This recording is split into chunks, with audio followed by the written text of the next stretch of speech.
हुण थी फरीदा शादवल मुंझा को ना कर यादवल झोंका थिसन आबाद वल ए नैनवासी हिकवणी पीलू पक्कियां नी वे आचणू रल यार रोह रोही दा सारा पैंडा थिसिम हिक बिलांग। केड़ा अंदाज है जो ख्वाजा फरीद की शायरी दे विच मौजूद कहनी। ख्वाजा फरीद को चावण वालियां च जिथा बरे सगीर दे मुख्तलिफ मकादब फ़िक्र दे लोग और ख़ास तौर सराइकी वसों दे लोग बड़ी कसीर तादाद नाल अपनी पीहत दा चाहत दा इजहार करेंदे न।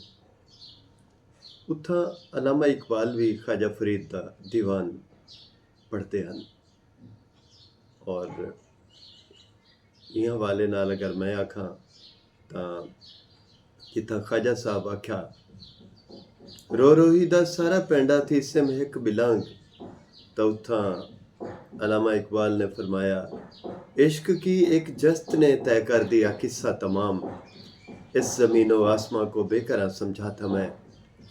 ख्वाजा फरीद बरे सगीर दे खास तौर दे रोह रोही दे बहु वड्डे शायर, सराइकी वसों दे बहु वड्डे शायर, और उन्होंने न सिर्फ इन खिते की तहजीब को, इन खिते की सकाफत को, इन खिते की मूंझ को अपनी शायरी विच निशाबर किया, बल्कि उन्हें इत्थों दे वासी वसेब वासी दे जड़े सूफियाना और रब नाल जुड़त ते इजहार हन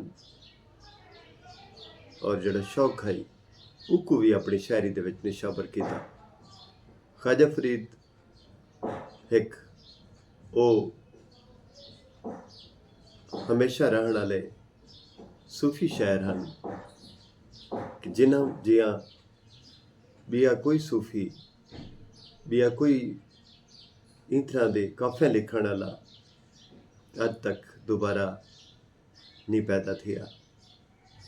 ख्वाजा सईं काफिया की गाल करूँ तो ख्वाजा सईं ने 30 तो ज़्यादा काफिया ऐजा हैं जिन्हां दे मिसरे बहर हर काफ़ी का मुख्तलिफ है।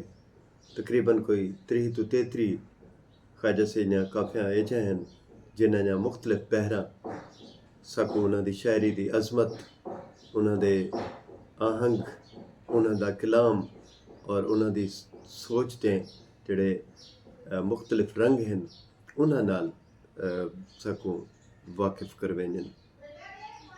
ख्वाजा हन ख्वाजा सईं हन जिन्हां दे सिक विच बहावलपुर दे नवाब टुर के आते हैं और उन्होंने दरबार की रौनक आप बनने हैं। ख्वाजा साहब ने हमेशा मुल्तान दा पंथ किया और उन्होंने बग्घी जन उच तो टुरदी हा तो शुजाबाद तो थींदी हुई खोखरा कयाम करेंदी हा, जिथा मलिक पीर बख्श खोखर दे डेरे दे वो आराम फरमेंदे हैं और उत्थों मुल्तान दा कसद करेंदे हैं। ये कुछ मालूमात हैं, कुछ गाली हैं ख्वाजा सईं दे बारे च, तो कुछ उम्मीद है कि चंगिया लग्या हो सन। प्रोग्राम रोज़ शब्द नाल वल दोबारा कहीं शायर दे हवाले नाल गाल थी सी। डॉक्टर अशरफ जावेद मलिक को देसो इजाज़त, मोकल देसो, अल्लाह निगहबान।